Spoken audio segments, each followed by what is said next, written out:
মালিহা বসে আছে নিজের বারান্দায়।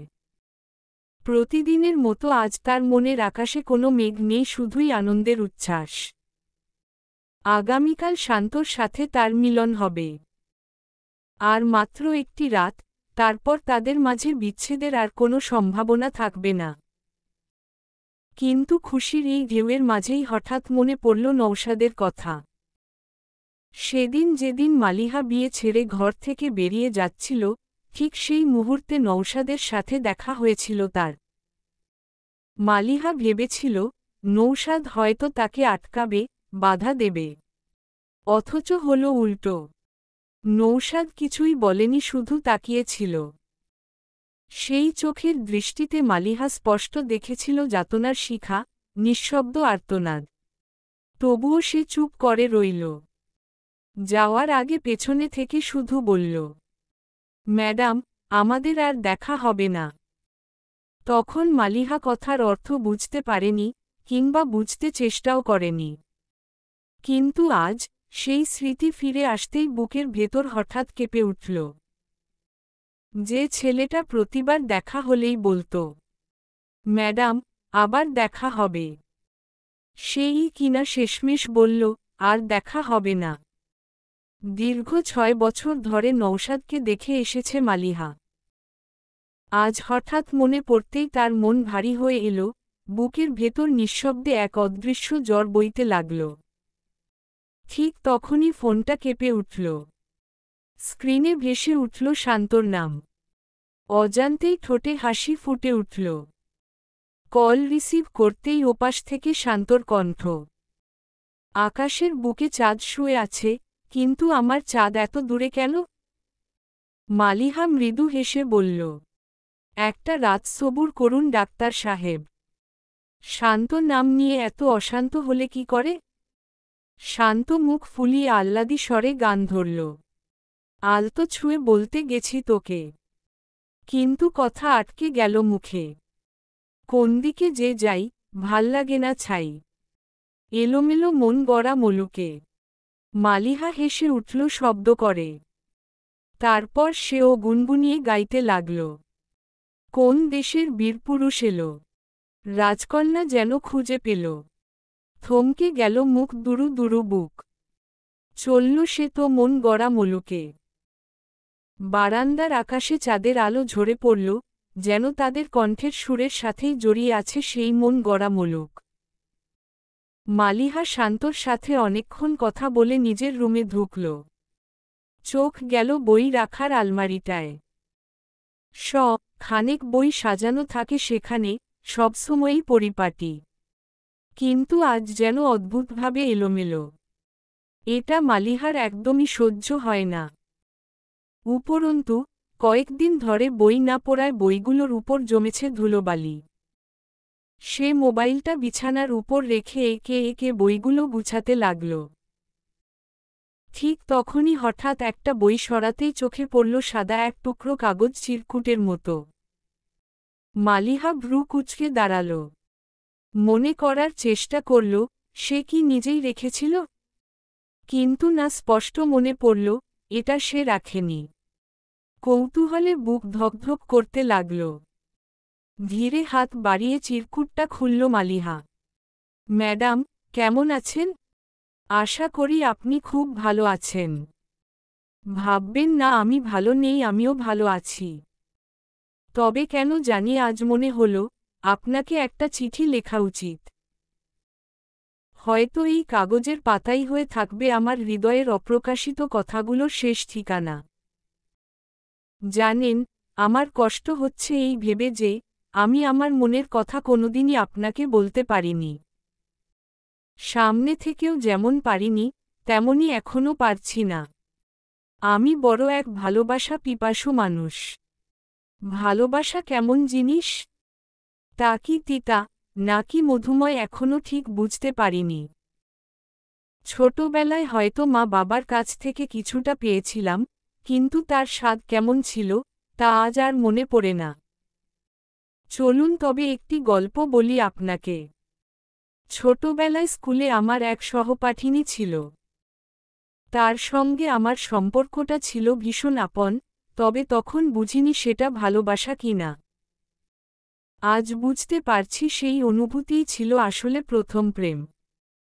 সে আমাকে ডাকত ডোরেমন, আর আমি তাকে ডাকতাম নোবিতা। কি ম্যাডাম, নিশ্চয়ই এখন বুঝতে পারছেন? হ্যাঁ, আমিই আপনার সেই ডোরেমন।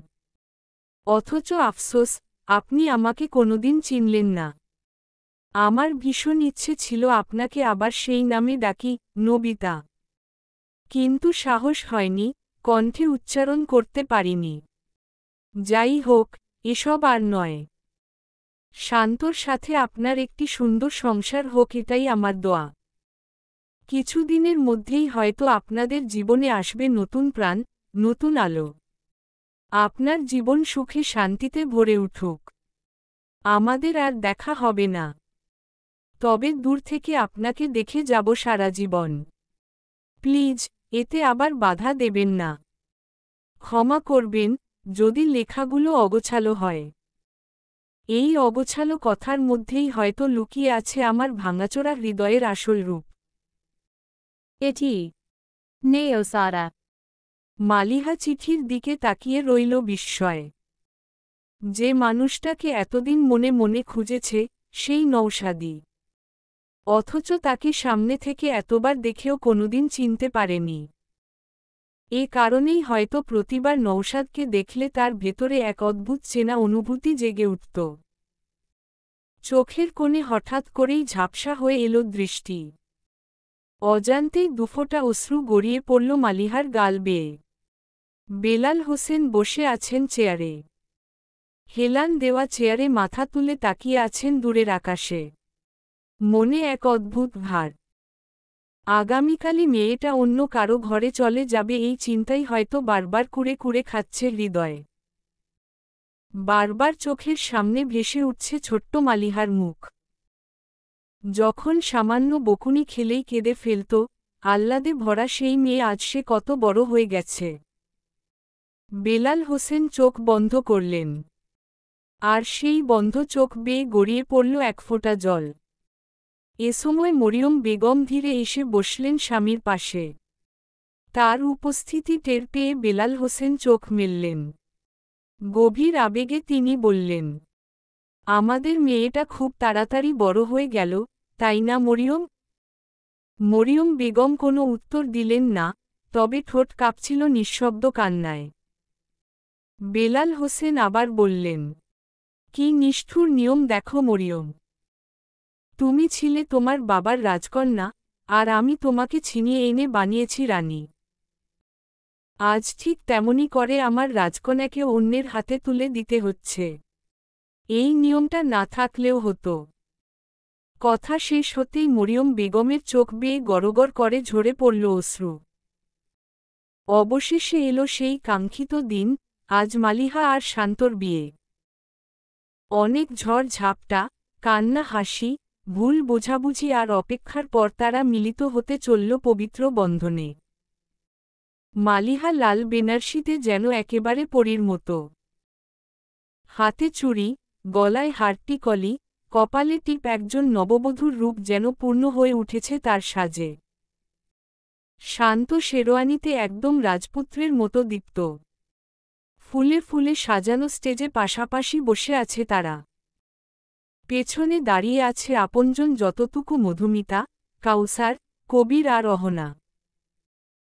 সবার চোখে মুখে আনন্দের ঝিলিক, যেন দীর্ঘ প্রতীক্ষার অবসান হল অবশেষে। কাজী সাহেব তাদের দুজনের সামনে বসলেন। ইসলামিক নিয়ম অনুযায়ী কনের পক্ষ থেকে মোহরানা নির্ধারণ করতে হয়। তিনি ভদ্র কণ্ঠে কনের দিকে তাকিয়ে জিজ্ঞেস করলেন, আপনি কত টাকা মোহরানা চাচ্ছেন? মালিহা কিছুক্ষণের জন্য চুপ রইল। তারপর ধীরে ধীরে বলল, 2555 টাকা। মালিহার কথা শুনে উপস্থিত সবাই একটু বিস্ময়ে তাকিয়ে রইল। অহনা অবাক কণ্ঠে বলল, মালিহা, এত কম কেন? লক্ষ খানিক বলো। শান্ত মালিহার দিকে তাকিয়ে বলল, মালিহা, এত কম পরিমাণ কেন?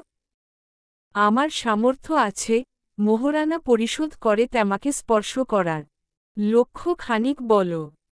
মালিহা শান্তের দিকে দৃঢ় চোখে তাকিয়ে বলল, আমি কি কয়েকদিন পরেই তোমার থেকে চলে যাব? নাকি তুমি কয়েকদিন পর আমাকে ছেড়ে দিবে? এমনটাও তো নয়। শুনো শান্ত, টাকা দিয়ে সংসার টিকে না। শান্ত হেসে বলল, 2555 টাকাই কেন? মালিহা মৃদু হাসি দিয়ে বলল, আমরা 7 বছর অপেক্ষা করেছি এই দিনটার জন্য। তাই 7 বছর সমান 2555 দিন। মালিহার কথা শুনে শান্তের মুখেও হাসি ফুটল। বেলাল হোসেন মেয়ের দিকে তাকিয়ে হেসে মনে মনে বললেন, আজ আর কোনো সন্দেহ নেই যে আমি আমার মেয়েকে সঠিক শিক্ষাই দিতে পেরেছি। মালিহা বসে আছে ফুল দিয়ে সাজানো শ্বেতশুভ্র পালঙ্কের উপর। চারপাশে মৃদু আলো, সুমিষ্ট গন্ধে ভরে আছে ঘর। পালঙ্কের পাশের টেবিলে রাখা শান্তর ছবি। এ রাত তাদের প্রথম রাত। স্বপ্ন আর বাস্তবতার সংযোগস্থলে বসে আছে মালিহা। রক্তিম বেনারসির আঁচল তার গা জড়িয়ে আছে। অনেকক্ষণ ধরে নীরব বসে আছে সে। শাড়ির আটসাট পরিধান তাকে অস্বস্তি দিচ্ছে। তবুও তার চোখে এক অন্যরকম দীপ্তি যা শুধু নববধূর চোখেই ফুটে ওঠে। ঠিক তখনই দরজা খুলে যাওয়ার মৃদু শব্দে মালিহা চমকে উঠল। মুহূর্তেই শরীর সোজা করে বসল, মাথায় গুমটা টেনে দিল আরও লম্বা করে। গুমটার আড়াল থেকে কেবল ঠোঁটের আভাসটুকুই ফুটে উঠছে। শান্ত প্রবেশ করল শেরওয়ানির গাম্ভীর্যে। মালিহাকে প্রথম দেখাতেই তার ঠোঁটে মিষ্টি এক হাসি খেলে গেল। মনে হল, সে এখনও স্বপ্নের ভেতর ডুবে আছে, ভাবতেই পারছে না মালিহা সত্যিই আজ তার আপন হয়ে গেছে। ধীরে ধীরে এগিয়ে এসে শান্ত বসল মালিহার সামনে। কোনো শব্দ উচ্চারণ করল না। নিঃশব্দে ঘর ভরে উঠল অদৃশ্য টানাপোড়েনের আবেশে। মালিহার দেহ অজান্তেই হালকা কেঁপে উঠল, যদিও বাইরে থেকে সেই কম্পন ধরা যাচ্ছিল না। শান্ত আস্তে আস্তে হাত বাড়িয়ে মালিহার মাথার গুমটা সরিয়ে দিল। এক নিমিষেই উন্মোচিত হল রূপসী নববধূর মুখচ্ছবি। শান্তর দৃষ্টি স্তব্ধ হয়ে গেল, সামনে যেন সত্যিকারের এক স্বর্গকন্যা বসে আছে। আজকের রাতে মালিহার সৌন্দর্য হাজার গুণ উজ্জ্বল হয়ে উঠেছে। শান্ত বুকে হাত রেখে বিস্ময় ভরা কণ্ঠে বলল, হায় আল্লাহ! আমি কি তবে ভুল দেখছি? আমার ঘরে চাঁদ নেমে এসেছে স্বয়ং। শান্তর কথায় মালিহার গাল রক্তিম হয়ে উঠল। লাজে সে আস্তে করে মাথা নিচু করে নিল, চোখের দৃষ্টি গুমটার আড়ালে লুকিয়ে ফেলল। শান্ত আস্তে করে মালিহার থুতনিতে হাত রেখে মাথাটা তুলে দিল। মুহূর্তেই জোড়া চোখ এক অদ্ভুত টানে একে অপরের সাথে জড়িয়ে গেল। মনে হল, সময় থেমে গেছে, পৃথিবী নিস্তব্ধ হয়ে শুধু তাদের জনকে দেখছে। শান্ত ধীরে ঝুঁকে এসে মালিহার কপালে স্নেহভরা উষ্ণ চুম্বন রাখল। সেই পুরুষালী স্পর্শে মালিহার সারা দেহে এক অজানা কাঁপন বয়ে গেল। শান্ত গভীর কণ্ঠে বলল, মলিজান, যদি আজ পৃথিবীর কেউ আমাকে জিজ্ঞেস করে সবচেয়ে সুখী, সবচেয়ে ভাগ্যবান মানুষকে, আমি নির্দ্বিধায় বলবো সে আর কেউ নয়, আমি। কারণ আজ তুমি আমার। তোমার উপস্থিতিই আমার জীবনের সবচেয়ে বড় দান, সবচেয়ে বড় সৌভাগ্য। সে থেমে আবার ফিসফিস করে বলল, তোমার চোখে তাকালে মনে হয়, আমি যেন অনন্ত আকাশের নীলিমায় ডুবে যাচ্ছি। তোমার ঠোঁটে তাকালে মনে হয়, এ জীবনের সব তৃষ্ণা মিটে যাবে।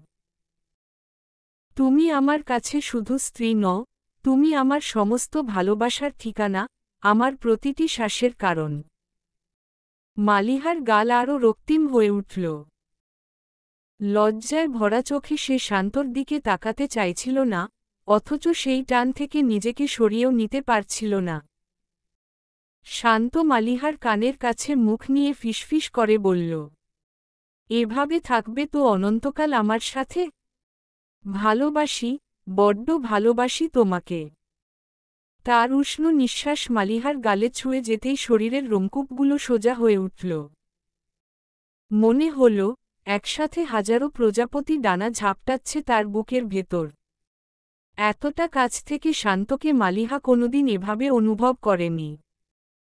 ভালোবাসার কথা সে আগেও শুনেছে শান্তর ঠোঁট থেকে, কিন্তু আজকের এই স্বীকারোক্তিতে এক অদৃশ্য নেশার আবেশ। হয়তো হালাল সম্পর্কের জোরেই সেই নেশাটা এতখানি গভীর হয়ে উঠেছে। মালিহার নিঃশ্বাস ঘন হয়ে এলো, ঠোঁট শুকিয়ে গেল, চোখে ঝাপসা জল জমল। আজ কেবল দুটো শরীরের মিলন নয়, আজ তাদের আত্মা একাকার হয়ে গেল। বিছানার উপর আলতো করে শুয়ে আছে মালিহা। লাল শাড়ির ভাঁজগুলো চারদিকে ছড়িয়ে পড়েছে, লাল গোলাপের পাপড়ি বিছিয়ে রাখা হয়েছে তার শরীরের নিচে। ঘরের আলো আধো অন্ধকারে ঝাপসা হয়ে আসছে, কেবল শান্তর দৃষ্টি স্পষ্ট হয়ে উঠছে তীক্ষ্ণ, দাবিদার, অথচ ভালোবাসায় ভরা। শান্ত আস্তে এসে মালিহার গায়ের উপর ভর দিল। তার চোখে লজ্জা আর ভালোবাসার মিশ্রণ দেখে শান্ত হালকা হাসল, তারপর ফিসফিস করে বলল, আজ থেকে তুমি শুধু আমার, মালিজান, তোমার নিঃশ্বাস, তোমার স্পন্দন, সবকিছু আমার। শান্তর মুখের কাছে আসতেই মালিহার শ্বাস আরও দ্রুত হয়ে গেল। সে চোখ বন্ধ করে অনুভব করতে লাগল শান্তর উপস্থিতি, তার বুকের উষ্ণতা, তার হাতের দৃঢ় স্পর্শ, তার কণ্ঠের গভীর আবেশ। বাইরে তখন রাত নিস্তব্ধ, দূরে কুকুরের হালকা ডাক শোনা যায়। আর ভেতরে শুধু শোনা যায় দুটো হৃদয়ের দ্রুত স্পন্দন। শান্ত মালিহার কপালে, চোখের পাতায়, ঠোঁটের কাছে আলতো ঠোঁটের স্পর্শ ছড়িয়ে দিতে লাগল। প্রতিটি স্পর্শে মালিহার শরীর কেঁপে উঠছিল, অথচ সেই কাঁপুনি ছিল মধুর, আকর্ষণীয়। মনে হচ্ছিল ভালোবাসার এক রহস্যময়ী অগ্নিগর্ভ আবেশে দুজন ডুবে যাচ্ছে ধীরে ধীরে। এভাবে একসময় মালিহা শান্তর বুকে মাথা রেখে ফিসফিস করে বলল, যদি এই পৃথিবী একদিন ধ্বংস হয়ে যায়, আমি চাই শেষ নিঃশ্বাসটাও তোমার বুকে মিশে যাক। শান্ত দৃঢ় কণ্ঠে জবাব দিল, তাই হবে, মালিজান, কারণ তুমি আমার শুরু, আর তুমিই আমার শেষ। তারপর ঘরটিতে নেমে এলো এক নীরব অথচ গাঢ় মধুরতা। চাঁদের আলো আর অন্ধকার মিলে তৈরি করেছে চিরন্তন প্রেমের এক অদ্ভুত মঞ্চ। সকালের নরম আলো ধূসর রঙা পর্দা ভেদ করে এসে পড়ছে ফুলেল পালঙ্কের উপর। আলো আর ছায়ার মায়াবী খেলায় যেন পুরো ঘরটা স্বপ্নময় হয়ে উঠেছে। মালিহা ধীরে চোখ মেলে তাকাতেই বুঝতে পারল সে শান্তর প্রশস্ত, উষ্ণ বুকে আশ্রয় নিয়েই ঘুমিয়েছিল। শান্তর বুকের হালকা লোমে আলোর ছায়া খেলছে। মালিহা শান্তর মুখশ্রীতে দৃষ্টিপাত করল, ঘুমন্ত অবস্থায় শান্তকে একেবারেই ছোট্ট শিশুর মতো লাগছে। এতটা শান্ত, এতটা নির্ভার যে পৃথিবীর কোনো ঝড়ই তাকে ছুঁতে পারবে না। মালিহা আস্তে করে নড়তে চাইল, কিন্তু শান্তর হাত শক্ত করে তাকে আঁকড়ে রেখেছে। সেই স্পর্শে এক মুহূর্তের জন্য বুকটা কেঁপে উঠল মালিহার। তবুও সে আস্তে আস্তে শান্তর হাতটা সরিয়ে উঠে বসল। ঘর তখনও ভোরের আবেশে ডুবে আছে। মালিহা নিঃশব্দে এগিয়ে গেল ওয়ার্ড্রোবের দিকে, সেখান থেকে একটা শাড়ি বের করল, তারপর সোজা চলে গেল ওয়াশরুমের দিকে। দরজার ভেতরে ঢোকার আগ মুহূর্তে একবার পিছন ফিরে তাকাল শান্তর দিকে, হৃদয় অদ্ভুত এক টান, এক অজানা আবেগ জেগে উঠল। মালিহা বেশ কিছুক্ষণ পর ওয়াশরুম থেকে বের হল। ভেজা চুলে সাদা টাওয়াল জড়িয়ে আয়নার সামনে দাঁড়াল। ধীরে ধীরে চুল মুছতে লাগল, জলের বিন্দুগুলো টুপটাপ ঝরে পড়ছিল গাল বেয়ে। হঠাৎ চোখ গেল নিজের গলার দিকে। সেখানে গভীর লালচে দাগ, ভালোবাসার অমোঘ ছাপ এঁকে রেখেছে শান্ত। মালিহা এক হাত তুলে দাগের উপর রাখল, তারপরই মুখমণ্ডল রাঙা হয়ে উঠল লজ্জায়। আয়নায় নিজের প্রতিবিম্বের দিকে তাকিয়ে মনে হল এ আর সেই আগের মালিহা নয়। আজ সে নতুন এক নববধূ, যে নিজের শরীরেও ভালোবাসার অমর স্বাক্ষর বহন করছে। লজ্জায় চোখ বন্ধ করে নিল মালিহা, ঠোঁটের কোণে অজান্তেই এক মৃদু হাসি খেলে গেল। মালিহা সিঁড়ি বেয়ে নিচে নেমে এল। শান্তর বাবা নজরুল আহসান বসে খবরের কাগজ পড়ছে। মালিহা সোজা ঢুকল রান্নাঘরে। শান্তর মা সুফিয়া আহসান এবং শান্তর ভাবি রুমি তারা রান্না করছে। ঘুম থেকে উঠতে মালিহার হয়তো দেরি হয়েছে। ইতিমধ্যে অর্ধেক রান্না শেষ। মালিহার কেমন যেন আনিজি ফিল হচ্ছে। তখনই সুফিয়া আহসানের খেয়াল হলো মালিহা এসেছে। বাবা, এত সকালে ঘুম থেকে কেন উঠলে? মালিহা অবাক হল সুফিয়া আহসানের কথা শুনে। তিনি আবার বললেন, কালকেই বিয়ে হয়েছে আর আজকেই তুমি কাজ করার জন্য রান্নাঘরে চলে আসলে? আমি এটা মানতে পারলাম না। কাজ করবে তবে কিছুদিন যাক তারপর। সুফিয়া বেগম বেশ কোমল কণ্ঠে হেসে কথাগুলো বলল। রুমি একই স্বরে বলল, হ্যাঁ মালিহা মা একদম ঠিক বলেছে।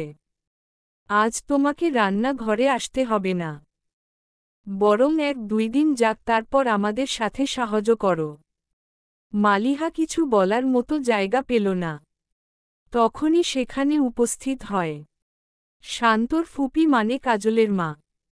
তিনি গম্ভীর কণ্ঠে বলল, এত আস্কারা দিও না সুফিয়া, পরে কেঁদে কুল পাবা না। নতুন বউ এখন থেকেও কাজ করাতে হবে, তা না হলে পরবর্তীতে মাথায় উঠে নাচবে। সুফিয়া বেগম বেশ বিরক্তের স্বরে বলল, উফ আপা, এসব কথা কি এখন না বললেই নয়? মেয়েটা নতুন বাড়িতে এসেছে, কাজ করার সময় আছে, করবে কিছুদিন যাক। আর আমরা আছি তো হাতে হাতে সব করে নিচ্ছি। মহিলা খুব বিরক্ত হল। সুফিয়া মালিহার উদ্দেশ্য বলল, মালিহা তুমি কি চা বানাতে পারো? মালিহা দ্রুত উত্তর দিল, হ্যাঁ আন্টি পারি, এমনকি সবকিছুই একটু আধটু পারি। তাহলে মা শান্তর জন্য আর তোমার জন্য চা বানিয়ে পেল কেমন? আসলে সকালের চা শেষ। জি আন্টি। সুফিয়া আহসান বিরক্ত স্বরে বলল, আন্টি আন্টি কেন করছো? আমি শান্তর মা, মানে তোমারও মা, তাই আমাকে মা বলেই ডাকবে কেমন? মালিহা মুচকি হাসল। প্রথম দিনেই বুঝে গেল বাড়ির মানুষগুলো যে অনেক ভালো মনের। মালিহা মাথা নাড়িয়ে বলল, ঠিক আছে মা। মালিহা চা বানিয়ে উপরে উঠতে লাগল। উপরে রুমে ঢোকার আগেই সামনাসামনি হলো কাজলের সাথে। মালিহা এই প্রথম কাজলকে দেখল। প্রথম দেখাতেই চিনতে পারল। মালিহা তাকিয়ে রইল মেয়েটার দিকে। মেয়েটা বেশ সুন্দর। গা এর রংটা ফর্সা।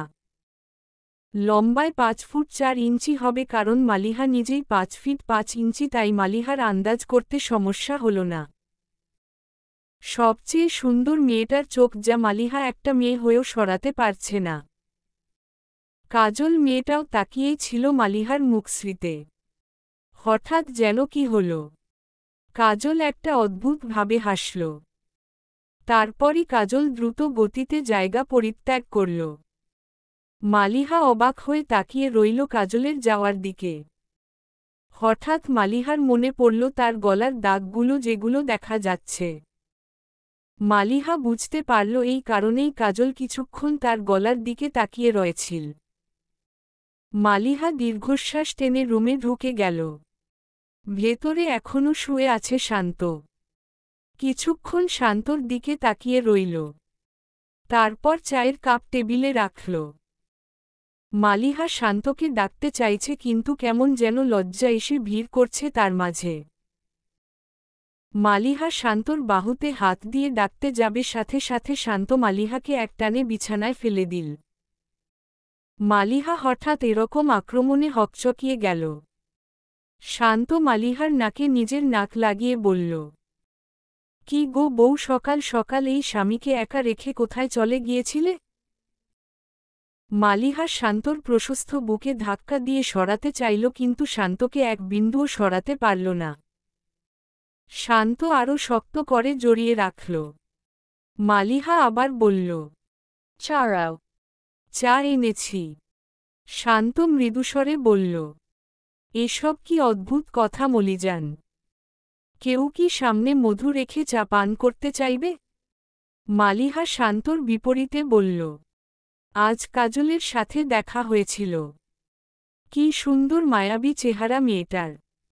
শান্ত স্বাভাবিক স্বরে বলল, সো হোয়াট? কাজলের মতো মেয়েকে ভালোবাসলে না কেন? শান্ত মালিহাকে ছেড়ে উঠে বসল। Bilala. তাহলে তুমি কেন নৌশাদকে ভালোবাসোনি? ছেলেটা তো তোমাকে কম ভালোবাসেনি। মালিহার কাছে উত্তর নেই, কারণ তারা দুজনই সুখের আশায় অন্যের মন ভেঙেছে।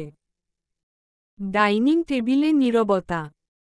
সামনে সাজানো খাবার, কিন্তু সেগুলোতে হাত দেওয়ার আগ্রহ যেন কারো নেই। বেলাল হোসেন চুপচাপ নিজের পাশে খালি চেয়ারের দিকে তাকিয়ে রইলেন, সেই চেয়ার যেখানে প্রতিদিন মালিহা বসত, বাবার পাশে খাবার খেত, গল্প করত। আজ চেয়ারটা শূন্য, আর সেই শূন্যতাই বুকের ভেতর শূন্যতার প্রতিচ্ছবি হয়ে বেলাল হোসেনকে তাড়িত করছে। অবশেষে তিনি ভারী কণ্ঠে বললেন, কি নির্মম নিয়ম মরিয়ম।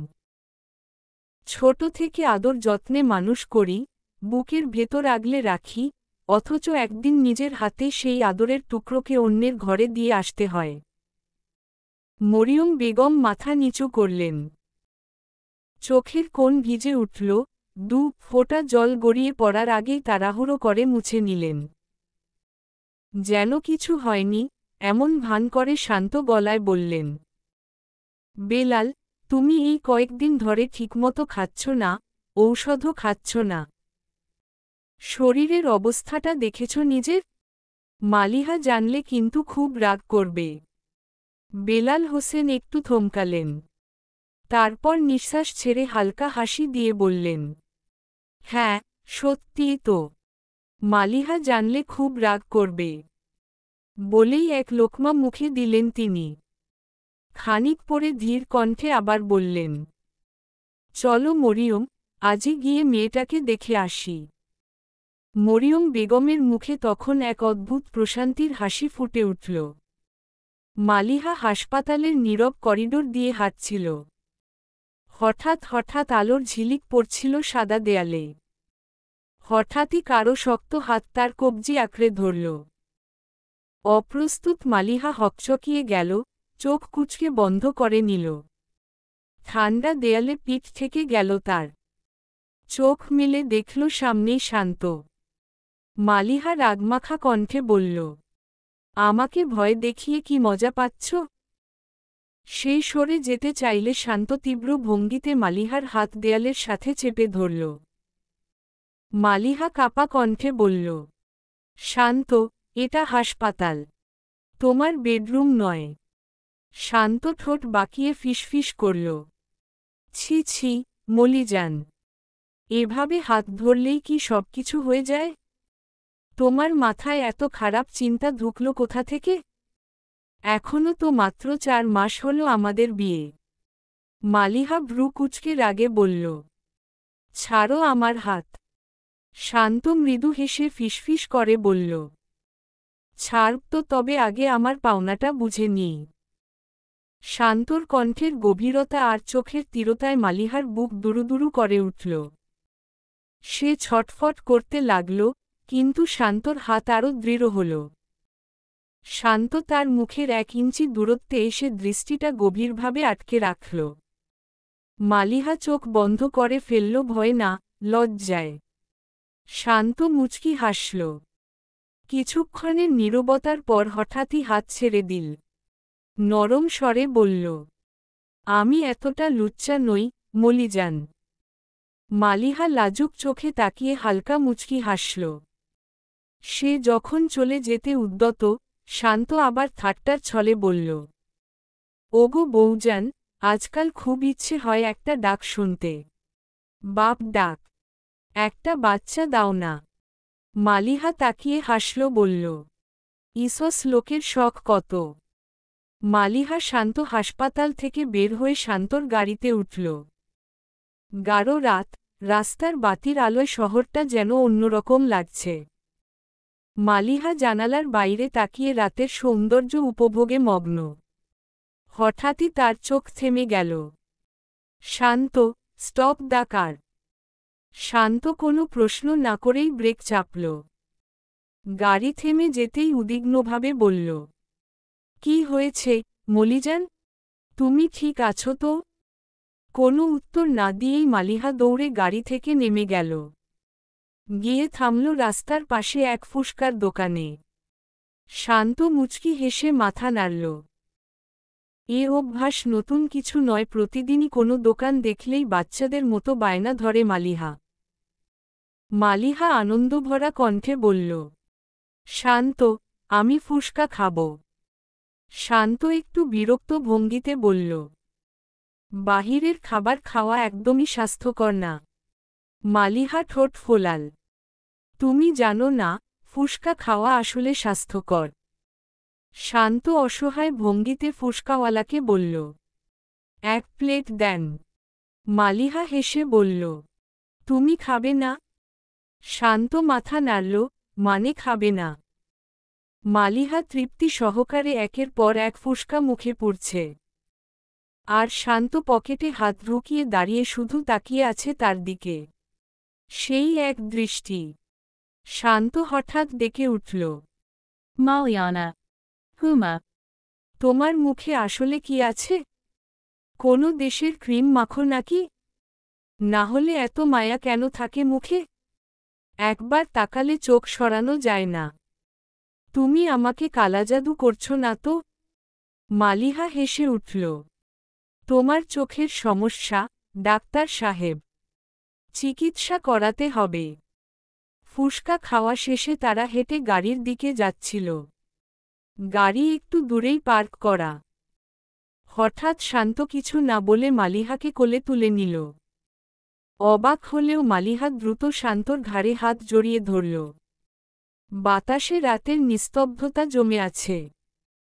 কিন্তু তাদের অজান্তে পেছনে থেকে এক জোড়া তীক্ষ্ণ চোখ সবকিছু দেখছিল। মালিহা ও শান্ত বাসায় ঢুকতেই হঠাৎ থমকে গেল। চোখে যেন অবিশ্বাসের ঝিলিক। সোফায় বসে আছেন বেলাল হোসেন আর মরিয়ম বেগম। মুহূর্তেই মালিহার ঠোঁটে ফুটে উঠল একরাশ আনন্দের হাসি। তার মনে হল, যেন বহু কাল পরে চোখের সামনে চাঁদকে দেখতে পেল। মাত্র কয়েকদিন আগেই সে বাবা মায়ের বাড়ি থেকে ফিরেছে, কিন্তু আজ মনে হচ্ছে কোটি বছর পর দেখা হলো তাদের সঙ্গে। আবেগ সামলাতে না পেরে মালিহা দৌড়ে গিয়ে বাবার বুকে ঝাঁপিয়ে পড়ল। চোখ থেকে অশ্রুধারা গড়িয়ে পড়ছে, অথচ আনন্দে মুখ খুলে কিছু বলতে পারছে না। বেলাল হোসেন যত্নে মেয়ের মাথায় হাত বুলিয়ে দিচ্ছেন। এরপর মালিহা মায়ের বুকে আশ্রয় নিল। স্নেহে ভরা আলিঙ্গনে গা ভিজিয়ে দিল দুজন। মালিহা মাথা তুলে হালকা অভিমানভরা কণ্ঠে বলল, কখন এলে তোমরা? বেলাল হোসেন মৃদু হেসে বললেন, এই তো, সন্ধ্যার আগেই। মালিহা ঠোঁট ফুলিয়ে আবারও অভিমানের সুরে বলল, আমাকে আগে বলতে পারতে, আব্বু। জানলে আমি আরও তাড়াতাড়ি বাসায় ফিরে আসতাম। সুফিয়া আহসান হেসে বললেন, মালিহা, বাহির থেকে এসেছ, যাও গিয়ে একটু ফ্রেশ হয়ে এসো। এখনই নিচে চলে আসো। বেআইন তোমাদের জন্য এখনও না খেয়ে বসে আছে। মালিহা মিষ্টি হেসে উত্তর দিল, হ্যাঁ যাচ্ছি। কিছুক্ষণের মধ্যেই সবাই ডাইনিং টেবিলে বসেছে। সুফিয়া আহসান আর রুমি খাবার পরিবেশনে ব্যস্ত। মালিহা এসে তার আব্বুর পাশের চেয়ারে বসল।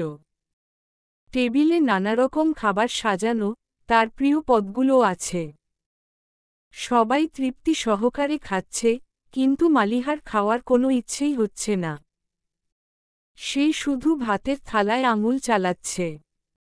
বেলাল হোসেন বিষয়টা খেয়াল করলেন। কোমল কণ্ঠে জিজ্ঞেস করলেন, কি হলো মালিহা? খাচ্ছ না কেন? মালিহা জোর করে হেসে বলল, কিছু না আব্বু, খেতে মন চাইছে না। কোনো কথা না বাড়িয়ে বেলাল হোসেন নিজের হাতে ভাতের লোকমা বানালেন।